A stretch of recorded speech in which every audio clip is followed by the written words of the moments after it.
మరణ ఛాయలో మెరిసిన నీ ప్రేమ, నలిగిన బ్రతుకున కురిసిన నీ కృప. మరణ ఛాయలో మెరిసిన నీ ప్రేమ, నలిగిన బ్రతుకున కురిసిన నీ కృప. నన్ను బలపరచినయ్యా, నిన్నే కనపరతునయ్యా. నన్ను బలపరచినయ్యా, నిన్నే కనపరతునయ్యా. యేసయ్యా, యేసయ్యా, యేసయ్యా, యేసయ్యా, నిన్నే నిన్నే కొలుతునయ్యా. నీవే నీవే మా రాజువయ్యా. యేసయ్యా, యేసయ్యా, యేసయ్యా.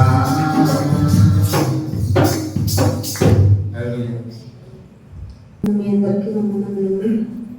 మరి ఒకసారి మనందరం దేవుని సన్నిధిలో కలుసుకోవడానికి దేవుడు ఇచ్చిన ఈ చక్కటి అవకాశాన్ని బట్టి మీ ద్వారా దేవునికి కృతజ్ఞతాస్తుతులు చెల్లిస్తూ ఉన్నాను. దేవుని మాటలు వినడం మన భాగ్యం.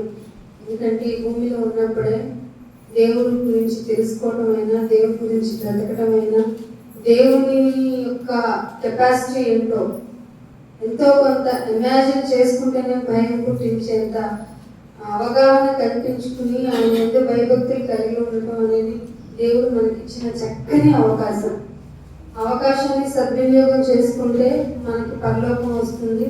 పరలోకం ఉంది అని నమ్మేవాడే నిజమైన శిష్యులు అవుతారు. దేవుడు అందరినీ భక్తులు చేయమన్నా, మీరు గమనించాలి, అందరినీ శిష్యులు చేయమన్నారు. భక్తుడు అంటే జస్ట్ ఏదో పూజకి ఫలమో పండు ఇచ్చి వెళ్ళిపోతాడు. శిష్యుడు అంటే కంపల్సరీగా ఉండి పరిచర్య చేయాల్సిందే. అంటే మీరందరూ వెళ్ళి సమస్త జనులను నా శిష్యులుగా చేయండి అన్నారు. ఇది ఆయన యొక్క కమాండ్. ఆ కమాండ్ ప్రకారంగా నడుచుకోవాలి, అపోస్తుల బోధనను నిలిచి ఉండాలి అనేది దేవుని యొక్క ఆలోచన. మరి వాక్య పఠనంలోకి వెళ్దాము. కీర్తన 65 కీర్తన. ఇందాక మీరు ఉత్తర ప్రత్యుత్తరులుగా చదువుకున్న మాటను ముందుకు తీసుకొని వెళ్తాను. 65వ కీర్తన 4వ వచనమే మళ్ళీ మాట్లాడుతున్నాము. ఈ ఆవరణంలో నివసించినట్లు. ఈ ఆవరణము అంటే ఎనిబడి దేవుని మందిరం. ఆవరణము అంటే మందిరం. చాలా మందికి ఆవరణము, మందిరము వర్క్స్ అంటే చాలా చాలా చీప్ మైండ్. అంటే మందిరానికి వెళ్తే చందా చేయడానికి వెళ్ళాలి, మందిరానికి వెళ్తే నా యొక్క అటెండెన్స్ లేదంటే నా యొక్క గొప్పతనాన్ని చూపించుకోవడానికి వెళ్ళాలి, లేదంటే నేనేమన్నా ప్రాబ్లంలో పడకుండా ఉంటే అదే మన సెంటిమెంట్ కదా.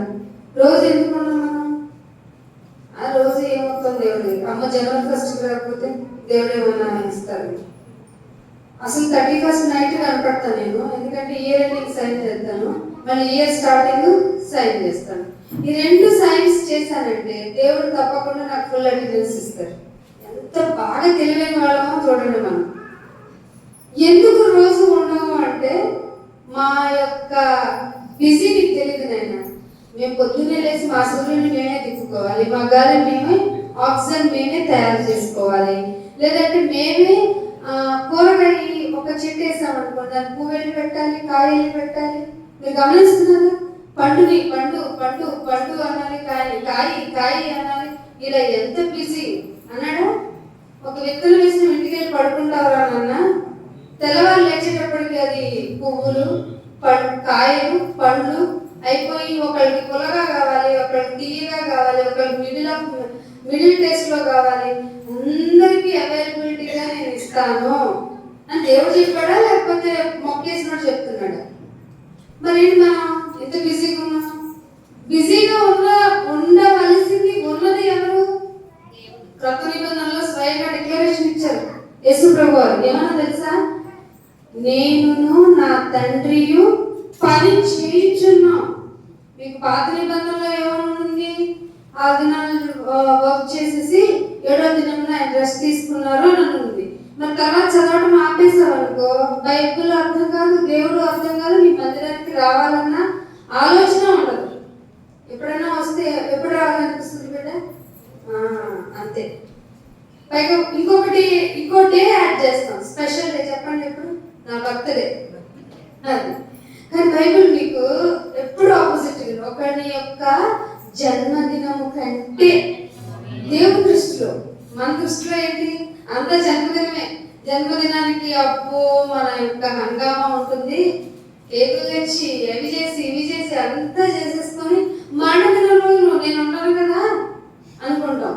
కానీ దేవుడు ఏమన్నా, అది నువ్వు చచ్చే రోజు నాకు ఇష్టం కాదు, ఎందుకంటే నన్ను విడిపోయి వచ్చావు కదా, విడిపోయి వచ్చిన నీవు ఆ ఎడబాటు, నీకు నాకు మధ్య ఉన్న ఆ ఎడబాటు తగ్గిపోయే రోజు, పోయే రోజు నువ్వు నా ఎదుటికి వచ్చి నీ నీతి క్రియల ద్వారా నాన్న నేను వచ్చేసాను, డాడీ నేను వచ్చేసానని చెప్పుకునే రోజు కోసం ఎదురు చూస్తున్నారు. కాబట్టి మీ దృష్టిలో జన్మదినం ఎంత గొప్పదో దానికంటే రెట్టింపు మరణదినం గొప్పది. అందుకే 31st కాదు, 1st కాదు, ఎవ్రీడే నా మందిరంలో ఉండాలని పొద్దునే చదువుకున్నాం. నిరంతరము నీ మందిరంలో ఉండి నీ వాక్య ధ్యానం నాకు ఎంతో ఇంపార్టెంట్.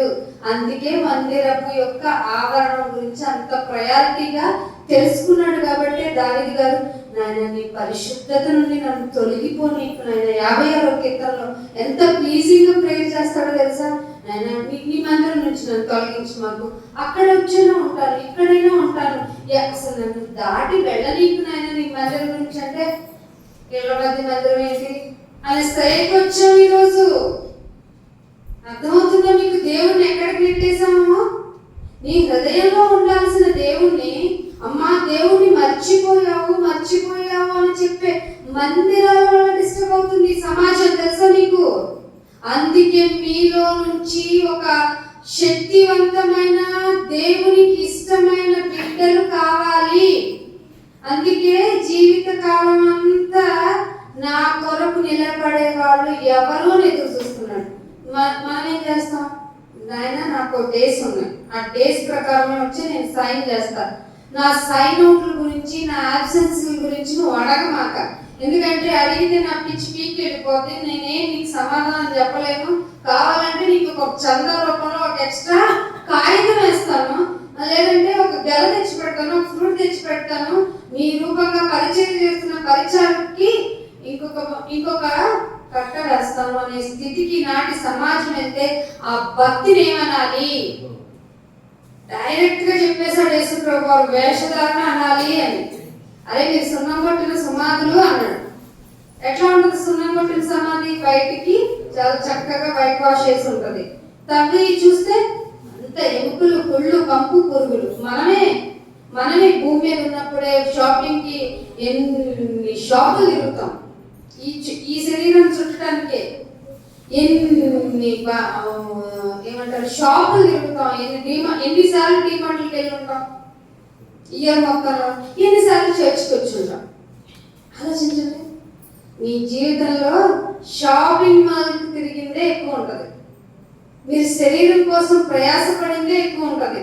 దేవుని కోసం ప్రయాసపడింది జస్ట్ టిక్ మార్క్ కొడదాం అంటే హాఫ్ కొట్టాలా, ఫుల్ మార్క్ కొట్టాలా, అసలు కొట్టాలా వద్దా అని పాస్టర్ గారితోనే చెప్పించవచ్చు మీకు.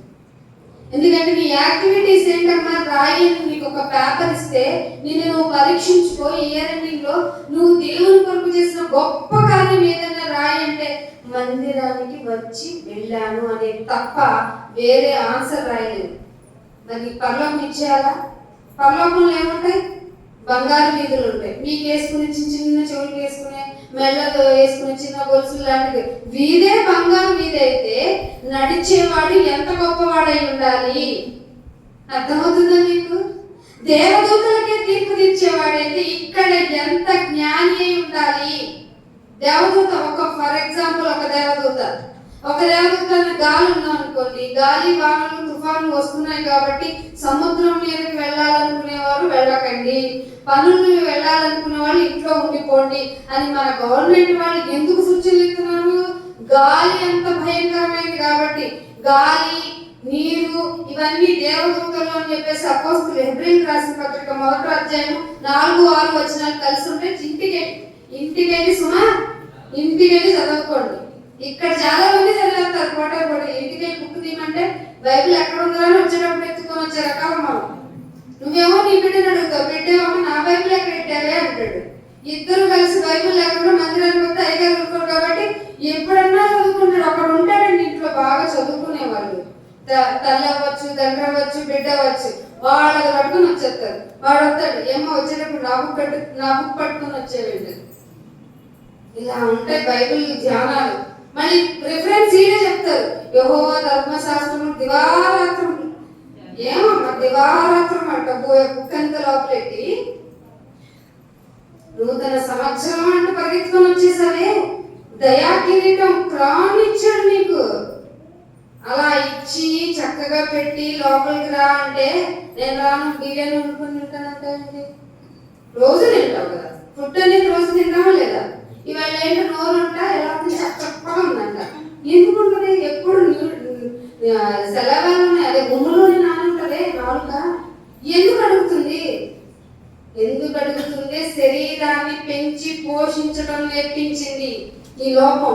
శరీరాన్ని నలగొట్టుకొని నేర్పించింది బైబిల్. మరి నీ మాట వినదు, మంచి చెయ్యాలనుకుంటావు కానీ చేయలేవు. బైబిల్ చెప్పిన ప్రకారం కనుక మనం చూసుకుంటే మందిరానికి వెళ్ళిపోదాం ఇవాళ ఎక్కడైనా వెళ్ళిపోదాం అనుకున్నాడు చాలా మంది అనుకుని ఉంటారు. ఆ మందిరం పైన వెళ్ళేవాడు ఎక్కుతాడు. నా కాళ్ళు అసలే మా కాళ్ళు పని చేయకపోయినా వచ్చిన వాళ్ళు ఉన్నారు ఇక్కడ. కాళ్ళన్నీ బాగుండి, చేతులన్నీ బాగుండి, తినదంతా అరిగిపోయి ఆరోగ్యంగా ఉండి కూడా రాని వాళ్ళు ఉన్నారు అంటే వాళ్ళకి దేవుడు ఏం చేయాలి? పిలిచి దండేయాలా లేదా? దేవుడే పిలిచి దండేశాడంటే అర్థం ఏంటి? నీకు డబ్బు మోగుతుందని అర్థం. అశ్రునివ్వాలి అని బ్యానర్ పెట్టారని అర్థం. అవునా కదా? అశ్రునివ్వాలి ఎందుకు ఇచ్చారు? ఎవరు ఏడవరు, ఒక్క పూట ఏడ్చే వాళ్ళు కూడా ద్రొమిటిగా అయిపోతారు తెలుసా. నేను అక్కడికి వెళ్ళి ఆడకపోతే నన్నేవాళ్ళు వీటికి నాకు ఏమైనా ప్రాబ్లం అనుకుంటారు, ఒక చుక్క చిందించేసిపోతే పోతారు. అలాంటి ఏడుపులు ఏడుస్తారండి శవాల ముందు కూడా. శవం అంటే ఈరోజు జాలీ. మీకు ఒక కాన్వర్సేషన్ వచ్చింది, అక్క ఆడు చచ్చిపోయాడనే నీ దగ్గర మంచి డ్రెస్ ఉందా? నా దగ్గర లేదే. అట్లా కాన్వర్సేషన్ అంటే చచ్చిన శవాన్ని చూడటానికి కూడా మంచిగా రెడీ వెళ్ళాలనుకునే సమాజంలో ఉన్న నీవు నిన్ను వేరుపరిచి ఇక్కడికి వచ్చాడే దేవుడు. వేరు చేసేసాడు. ఎక్కడి నుంచి? లోకం నుండి వేరు చేశాడు కదా నిన్ను నన్ను. ఎంత భాగ్యం అండి. ఆయన మందిర ఆవరణములో నివసించున్నట్లుగా అది ఎవరు ఏర్పాటు చేసుకున్నారు అనుకుంటా? నిన్ను నన్ను. నువ్వు అనుకుంటే ఇక్కడికి రాలేదు, పచ్చి నిజం ఇది. నువ్వు అనుకున్నంత మాత్రాన్ని ఇక్కడ చేరలేదు.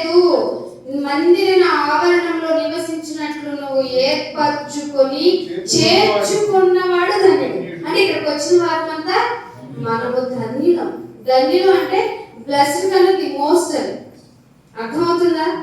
ఎందుకంటే తెలుగులో చెప్పాలంటే మరి బహు ఆశీర్వాదం అని అర్థమవుతుందా? అందుకనే కింద చదవండి. నీ పరిశుద్ధ ఆలయము చేత అర్థం చేసుకోండి. నీ పరిశుద్ధ ఆలయము చేత నీ మందిరములో అది పరిశుద్ధ ఆలయము వల్ల మేలు కలుగుతుంది నీకు. దాని వల్ల నువ్వు హ్యాపీగా ఉన్నావు. మీరు గమనించండి, మీరు ఆలోచించుకోండి. గుడికి వచ్చి తమ ప్రవర్తనాన్ని, తీరుని, ఆలోచన విధానాన్ని మార్చుకున్న వాళ్ళు ఎంత నెమ్మదిగా ఉన్నారో బయట ప్రపంచంతో కంపేర్ చేసుకుంటే మీరు ఎంత ఆరోగ్యంగా ఉన్నారో, ఎంత హ్యాపీగా ఉన్నారో, సంతృష్టి సహితంగా ఎంత చక్కగా జీవితాన్ని లీడ్ చేస్తున్నారో డిఫరెన్స్ తెలిసిపోద్ది. కానీ మీకు కష్టాలు లేవని కాదు, మీకు బాధలు లేవని కాదు, వాటన్నిటిలో నుంచి ఆయన నెమ్మది చేస్తాడు. ఎందుకంటే ఇరుకులో విషాదం ఎవరు కలగజేస్తారు? ఏంటయ్యా ఇంత ఇరుగ్గా ఉందంటది, విశాలం చేయగలడా? కానీ ఇరుకులో విశాలతను కలగజేసేవాడు. కెపాసిటీ ఆఫ్ ది గాడ్ ఏంటో మీరు తెలుసుకోవాలి. మీరు నమ్ముకున్న దేవుడు ఆషామాషి దేవుడు కాదు. తదాస్తు అని పెట్టుకొని చేతిలో మళ్ళీ ఆయుధాలు పెట్టుకున్న దేవుడు కాదు. మీరు గమనించండి, నేను చెప్తున్న మాటని. చేతిలో ఆయుధాలు ఎందుకు దేవునికి? దేవుడే అయ్యుంటే ఇంకేం అవసరం లేదు కదా. అందుకనే ఇదే అధ్యాయం 65వ అధ్యాయం 11వ వచనం చూడండి. ఇదే కీర్తనలు 65వ అధ్యాయము.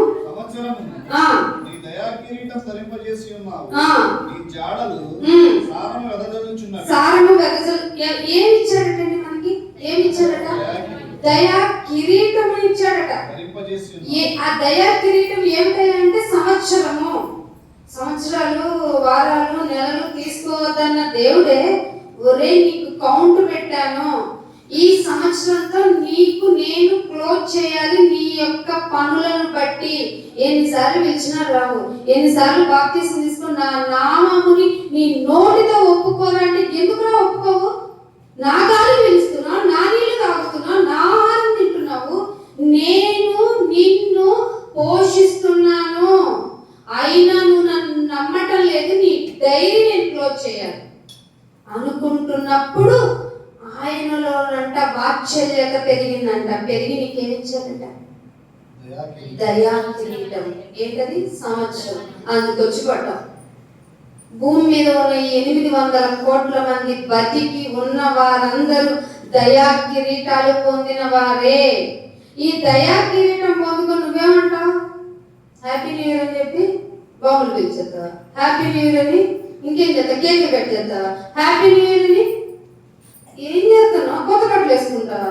అరే నువ్వు పోతుంది నీ లైఫ్ పీరియడ్ సో ఇయర్స్, ఒక 40 సంవత్సరాలు అనుకున్నావు. దానిలో నుంచి ఇప్పటికి నీకు ఒక 30 సంవత్సరాలు అయిపోయింది. 30 సంవత్సరాల నుంచి నువ్వు ఏమంటున్నావు? హ్యాపీ న్యూ ఇయర్, నేను పోతున్నా అంటున్నావు. అంతే కదా? సంవత్సరాలు గతించిపోతున్నాయి అంటే అర్థం ఏంటి? నేను మరణానికి అది పచ్చి నిజం. ఈ నిజాన్ని తెలియకుండా సాతాను ఏం పెట్టేసింది తెలుసా? పండగ చేసుకో, హ్యాపీ న్యూ ఇయర్ చేసుకో. అసలు ముందు న్యూగా వచ్చిన ఇయర్ ని దేవుని కోసం వణికిపో. ఎందుకంటే చచ్చిన తర్వాత వెంటనే నువ్వు కనపడాల్సింది ఆ దేవునికి. దేవుడు లేదు, దెయ్యం లేదు, ఉన్నంత కాలం హ్యాపీగా బ్రతుకు అంటుంది సమాజం. నేర్చుకొని ఉత్సవాలకి, పండగలకి, అన్నిటికీ అలవాటు పడిన సమాజం ఏమంటుంది? హ్యాపీగా ఉండు. బతికేది 3 నాళ్ళే. 3 నాళ్ళు బతికావు కాబట్టి, బతుకుతున్నావు కాబట్టి ఇంకా జాగ్రత్తగా ఉండాలి, ఇంకా హ్యాపీ అనుకోవాలి. నీ జేబులో 100 రూపాయలు ఉన్నాయి, 99 రూపాయలు అయిపోయింది. ఉన్నదేంటి? 1 రూపాయి. 1 రూపాయి ఉన్నందుకు ఆనందపడతావా? బాధపడతారా? బాధపడరా? మేము బాధపడమంటారా? మాకేం అనవసరం అంటారా? చెప్పండి అమ్మా. బాధపడతామా? మరి సంవత్సరంలో నీకు ఇప్పటికి 2025 సంవత్సరాలు అయిపోయింది.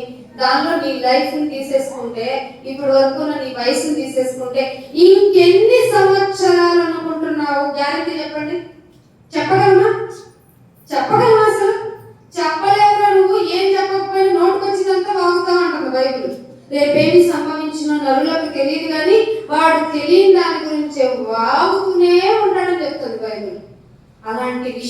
అలా ఏదో తెలిసినట్టు మాట్లాడే వాళ్ళ విషయాలు నమ్ముతున్నావే, అసలు నిజాన్ని ఎందుకు నమ్మవు? గుడి ప్రక్కనే అంటే ఎందుకు రావు? ఎందుకని దేవుని గురించి నీకు ఇంత నిర్లక్ష్య స్వభావం? అయితే గ్యారెంటీగా నిన్ను లిస్ట్ అవుట్ చేసేయాలి. వరుస క్రమం ఉందండి. మనం వాని వరుస ప్రకారం దేర్ ఇస్ నెంబర్ 34 అనగానే నేను లెగవలేదనుకో, నేను వెళ్ళలేదనుకో, నేను ఇక్కడ బతికే ఛాన్స్ ఉందా? ఆయన నన్ను నెంబర్ పిలిచేశాడు, నేను వెళ్ళాలా వద్దా? ఎందుకని?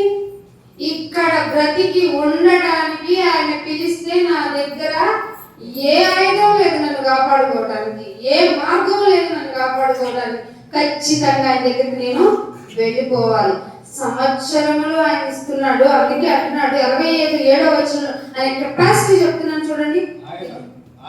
65:7 వచనం. జాగ్రత్తగా ఆలోచించండి. సముద్రము అంటే చూసారా? చాలా మంది చూడలేదా? ఎంత చిన్నది కదా దాన్నట. సముద్రపు ఘోష. అమ్మో, ఆ సౌండ్ నేను భరించలేకపోతున్నానంట కదా. సముద్రపు ఘోష, వాటి తరంగముల ఘోషను బి సైలెంట్ అంటాడు. ఏమంటాడట? మనం వెళ్ళి కుక్క కూడా విన్నాం అన్నమాట. కానీ మనం ఏం చేస్తాం? కాలు మామూలుగా ఎగరేయం. ఆపవే అంటున్నాడు, ఆగస్టు ఆపదు. ఏమంటది? కానీ దేవుని కెపాసిటీ ఏంటంట?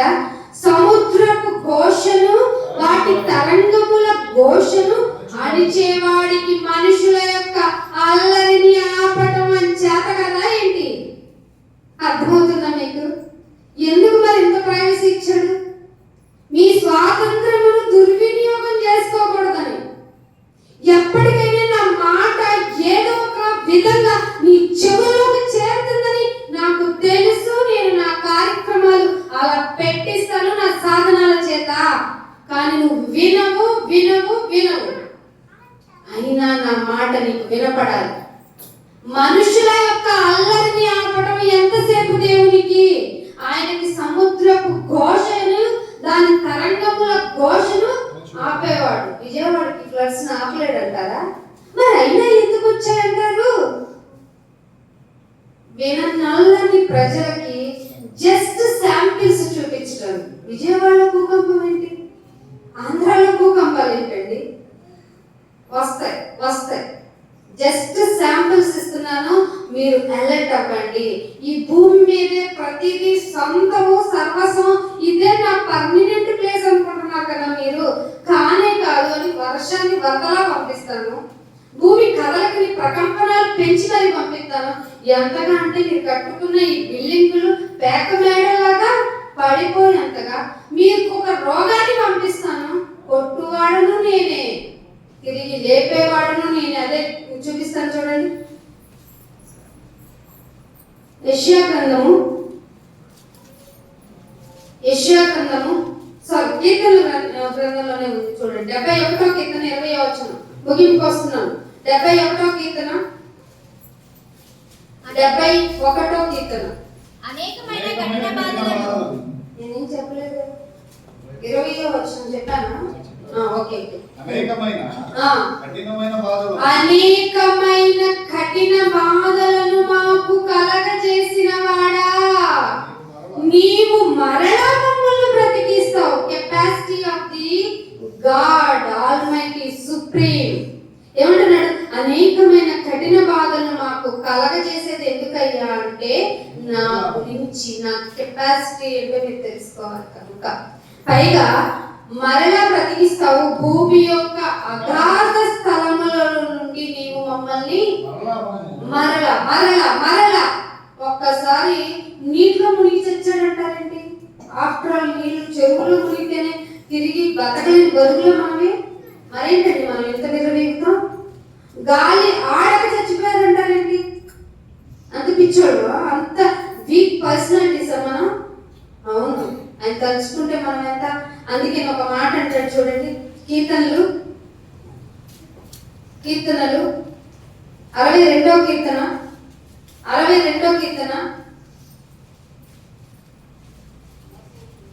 8వ వచనం చూడండి. జనులారా ఎల్లప్పుడూ ఆయన యందు నమ్మిక ఉంచుడి. ఆయన సన్నిధిని హృదయములు మీ హృదయములను కుమ్మరించండి. కంపల్సరిగా దేవుడే మనకు ఆశ్రయము. ఎందుకంటే అల్పులైన వారు వట్టి ఊపిరై ఉన్నారు. అల్పమైన వాళ్ళు, మనుషులు అల్పమైన వాళ్ళు, వాళ్ళు వట్టి ఊపిరి వంటి వారే. ఘనులైన వారైనా మాయా స్వరూపులే. వాళ్ళు ఎలా ఉంటారంటే త్రాసులో వారందరూ, అంటే ఏం పెడితే త్రాసులు తేలిపోయారు, ఘనతను పెడితే తేలిపోయారు. వట్టి వాళ్ళు పైగా ఊపిరి అంటే కనబడుతుందండి. వీళ్ళని తీసుకొచ్చి త్రాసులో పెడితే ఏమైపోయారంటే తేలిపోతారు. వట్టి ఊపిరి కన్నా ఎలా ఉన్నారంట? ఊపిరి కన్నా తేలిగ్గా ఉన్నాయంట మన బతుకులు. ఊపిరి పోతే మన లైఫ్ లో ఏముండదు. మనం పోయాము ఉన్నామంటే ఎక్కడ చూస్తారు చెప్పండి? ముక్కు ఎక్కడ చూస్తారు. ఎందుకు చూస్తారు? ముక్కులో గాలి పోతే నువ్వు ఇక వేస్ట్ అని దాని అర్థం. ఇది ఎంత బాగా అర్థమైంది కదా తెలుగులో చెప్తే. మనందరం ఏదో ఒక రోజు ఇక్కడ గాలి వదలాల్సిన వాళ్ళని. అంటే ఊపిరి కంటే అల్పము, అలక అంటే జస్ట్ లిటిల్ వాళ్ళము అని. ఇంత చిన్న వాళ్ళం దేవుడి గురించి ఏం మాట్లాడతామంటే, దేవుడు ఎవరు? నా దేవుడు నాడు, నా ఇష్టం, నాకు ఇష్టమైతే వస్తాను. నువ్వు ఎందుకు పిలుస్తావు? పిలవాలి కదా నాయన, నిన్ను పిలవాలి. అందరికీ మంచి మార్గము, సురక్షితమైన మార్గం ఉందని తెలియజేయాలి. ఆయనే చెప్పాడు, నేనే మార్గము, నేనే సత్యము, నేనే వేరే ఆప్షనే లేదు నీకు. ఇంకా అదే చెప్పాడు పైన, దేవుడే మనకు ఆశ్రయము. నమ్మవు సరి కదా? నమ్మరా అంటే లేడు అంటావేంటి? ఆయన లేడు అన్నావంటే నువ్వు లేనివాడివి. ఎందుకంటే ఆయనే ఉన్నవాడు. ఆయన ఉన్నాడు కాబట్టి నిన్ను ఉంచాడు. ఆయనలో నుండి విడిపోయిన భాగానికి నువ్వు, విడిపోయిన భాగమైన నిన్ను కాపాడుకుంటానికి తన కుమారుని కూడా పంపించిన మహాశక్తిమంతుడు. ఆయన సముద్రపు యొక్క తరంగములను అణిచివేసేవాడు. సముద్రపు తరంగములను అణిచివేసేవాడు. కెపాసిటీ గురించి నీకు తెలియాలి. కెపాసిటీ గురించి నీకు తెలియకపోతే, ఆ దేవుని యొక్క కెపాసిటీ గురించి నీకు తెలియకపోతే నువ్వు ఏదో ఒక రోజు వెళ్ళిపోతావు. ఎక్కడికి వెళ్ళిపోతావు? నరకానికి వెళ్ళిపోతావు. కాబట్టి వాక్యంలో నుంచి ఒక మాట మీకు ముందుకు తీసుకెళ్తాను. చూడండి, యోబు గ్రంథము 38వ అధ్యాయము. యోబు గ్రంథము 38వ అధ్యాయానికి రండి. యోబు గ్రంథము 38వ అధ్యాయము 9వ వచనం. 9వ వచనం చూడండి, ఏమంటున్నాడు? నేను మేఘమును దానికి వస్త్రముగాను గాఢాంధకారమును దానికి పొత్తుకుండగా వేసినప్పుడు నువ్వు ఎక్కడ ఉన్నావు? దేనికి? 8వ వచనం, సముద్రము దాని గర్భము నుండి రాగా తలుపుల చేత దాన్ని మూసిన వాడి యొక్క కెపాసిటీ. సముద్రానికి గేటేసి ఆపిన వాడు ఎవరు? దేవుడు. సముద్రాన్ని దాని గర్భము నుండి పొల్లి రాగా తలుపులు వేసి దాన్ని మూసినవాడు ఎవరట? దేవుడట. మరి ఇంత దేవుని యొక్క కెపాసిటీ మీకు తెలిస్తే కింద ఏమంటున్నాడు చూడండి, దానికి సరిహద్దు, సముద్రానికి సరిహద్దు నియమించి దానికి అడ్డగడియ. సముద్రానికి ఏం చేశాడట? అడ్డగడియను పెట్టినవాడు, తలుపులు పెట్టినవాడు ఎవరు? మరి నీకు సిటీలోకి ఎందుకు వాటర్ వచ్చినాయి? నాకు ఇష్టం లేదు నీ గురించి, నా గురించిన ఆలోచన నీకు తెలుస్తుంది, అందుకే నేను పెట్టాను. అందుకే ఇందాక మనం కఠినమైన బాధలను పెట్టువాడును నేనే, అగాధ స్థలములో నుండి నిన్ను మరలా తీసుకొచ్చేవాడు నేనే. కాబట్టి నా దేవుడే నీకు నాకు ఆశ్రయమే కదా. మరి నువ్వేంటి నాకు నేనే సంపాదించుకున్నానంటావు, నాకు నేనే ఊపిరి పీల్చుకుంటున్నానంటావు. నీవు ఊపిరి కంటే అల్పమైన వాడవు, అల్పమైన దానవు. తెలుస్తుందా నీకు? పండగలకి పబ్బాలకి నీ యొక్క ఆలోచన విధానాన్ని పెట్టుకుంటే దేవుని మాట నీకు చేదుగానే ఉంటుంది. దేవుని మాట నీకు చేదైందంటే నీ కౌంట్ డౌన్ స్టార్ట్ అయినట్టే. ఇది పచ్చి నిజం. అందుకే అంటున్నారు చూడండి, ద్వితీయోపదేశ కాండము 4వ అధ్యాయము, ద్వితీయోపదేశ కాండము 4వ అధ్యాయము 4వ వచనం చూడండి. మీ దేవుడైన యెహోవాను మీ దేవుడైన యెహోవాను హత్తుకొనిన మీరందరూ నేటి వరకు సజీవులు. హత్తుకుంటేనే, దేవుణ్ణి హత్తుకుంటేనే మనం సజీవులం. అలా లేకపోతే మేము బ్రతికున్నా చనిపోయినట్టు లెక్కే. అందుకే అంటున్నాడు కీర్తన 48:14 ఏమంటున్నాడు చూడండి. కీర్తన 48:14, కీర్తన 48వ అధ్యాయం 14వ వచనం. ఈ దేవుడు సదాకాలము మనకు దేవుడై ఉన్నాడు. ఏమై ఉన్నాడంట? సదాకాలము దేవుడై ఉన్నాడు. మరణము వరకు ఆయన మనల్ని నడిపించి. ఎక్కడి వరకు నడిపిస్తాడట ఆయన? మరణము వరకు నడిపిస్తాడు. ఎక్కడి వరకు నడిపిస్తాడు? ఎవరన్నా నడిపిస్తారండి? ఆయన చావు ఆయన చావాలి. ఏం చెయ్యాలట? ఆయన చావు ఆయన చావాలి. కానీ దేవుడు ఏమంటున్నాడు తెలుసా? మరణము వరకు నడిపించేది ఆయనే. మరణం వరకు నడిపించేంత కెపాసిటీ కలిగిన దేవుడు నిన్ను ఎలా పెంచుకుంటాడో, ఎలా పోషించుకుంటాడో ఆయన్ని నమ్మకుండా, ఆయన గురించి ఆలోచించుకోకుండా నీ జీవితాన్ని బ్రతికిస్తే నీకు దయా కిరీటాలు ఇవ్వాలా తీసేయాలి? దయా కిరీటాన్ని ఉంచాలా తీసేయాలి? ఖచ్చితంగా తీసేయాలి. అందుకని దశలోనికి రాసిన పత్రిక 3వ అధ్యాయము 5వ వచనం చూడండి. దశలోనికి రాసిన పత్రిక 3వ అధ్యాయము 5వ వచనం. 2వ దశలోనికి రాసిన పత్రిక దేవుని యందలి ప్రేమయు, దేవుని యందలి ప్రేమ, క్రీస్తు చూపిన ఓర్పు మీకు కలుగునట్లు. అది దేవుని యందు ఉన్నది ఏమిటో తెలుసా? ప్రేమ. మరి ఇంకేమున్నాయి? క్రీస్తు దగ్గర ఉన్నటువంటి కృప. క్రీస్తు చూపిన ఓర్పును మీకు కలగాలి. ఇది మీరు మందిరానికి వచ్చి నేర్చుకోవాల్సిన, మందిర ఆవరణంలో మీరు చేయవలసిన విషయాలు. మీకు మీ హృదయాలను అందుకు ప్రేరేపించే విధంగా మీ జీవితాన్ని మార్చుకోవాలి. అందుకు ఆయన మందిరపు ఆవరణలోకి రావాలి.